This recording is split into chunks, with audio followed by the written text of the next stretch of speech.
This is Andrew, Trails Coordinator for the Adirondack Mountain Club. And today we're building better trails. Thanks for joining me for our first ever episode. Today I want to talk a bit about sustainable trails. It's something we're going to focus on a lot in this series, so let's lay the groundwork. If you've hiked in the Adirondack Park before, chances are you've probably experienced something along the way that felt more like hiking on a steep, rocky stream bed than an actual trail. Standing water, mud pits, slippery rocks, and even small waterfalls can all be encountered in the middle of the Adirondack Trail system. There's also a chance that you needed to go off the trail to get around these obstacles. While some romanticize about these kinds of situations, seriously, some people actually enjoy them. The conditions I just described are indicative of a trail network that was not built to last. These trails are degrading before our very eyes. Furthermore, their state of disrepair puts hikers in situations where they might make decisions that ultimately impact the backcountry or put themselves in danger. This all comes from a long history of improper trail design, going all the way back to the first trailblazers, who cut the trails in direct lines to the summit. Though this may seem efficient, it goes against almost everything we know about modern trail design today.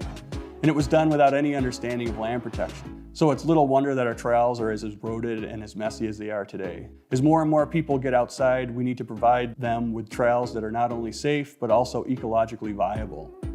This brings us to sustainable trails. So just what do we mean by a sustainable hiking trail?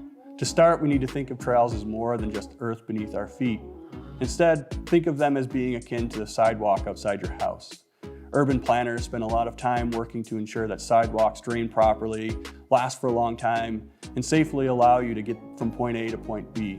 In this sense, hiking trails are no different. If built correctly, they are designed to give you a safe path from trailhead to summit. It'll drain properly, minimize impacts like erosion, and last for a long period of time. In the trail building world, we consider a trail to be sustainable if it lasts for at least 20 years in a state of preservation, with only needing basic maintenance. To achieve this, we build with a variety of specific features such as hardened surfaces, less steep grades, and more, which are often determined by the climate and landscape where the trail exists. To give you an idea of what this looks like in practice, let's take a hike up one of my favorite little mountains, Mount Van Hoevenberg.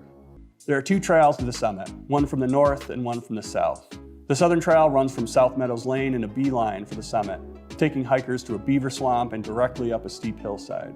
You'll notice that there are areas where the trail has eroded into rocky ledges and where large mud pits have formed. These are both indicative of poor trail design. The northern trail is still in progress, but leaves from the Mount Van Hoevenberg Ski Center and runs back and forth on smooth grades called switchbacks through a nice forested area.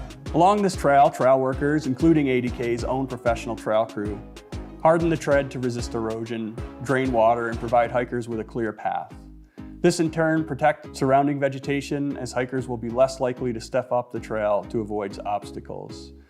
This is only one of a handful of sustainably designed trails in the entire Adirondack Park, and the difference from one side of the mountain to the other is stark. The disparity in the long-term outlook for each trail is even more glaring. While the sustainable northern trail will survive storm after storm, hiker after hiker with only seasonal maintenance requirements, the damage that you can see on the southern trail will continue to worsen, no matter how much maintenance goes into it. We cannot change the fact that the design is wrong and will continue to create these issues. It's like playing whack-a-mole with trail work. Even if you hit one problem, another one will spring up elsewhere on the trail. And by the time you fix that one, the one that you just fixed will probably spring up again. We need more trails in the park to be sustainably designed, like the newer one on Mount Van Hoevenberg. This is not only for the sake of recreators, but the future protection of the Adirondack Park. Sustainable trails protect the surrounding landscape and the people that enjoy them. Over the rest of the series, I'm going to delve into the various ADK trail projects and topics that showcase the importance of trail work in the Adirondacks. Stay tuned for more. Thanks for watching. Be sure to subscribe for more videos from ADK. Follow the links below and learn more about ADK, our vision for building better trails, and how you can help as a member, donor, and a volunteer.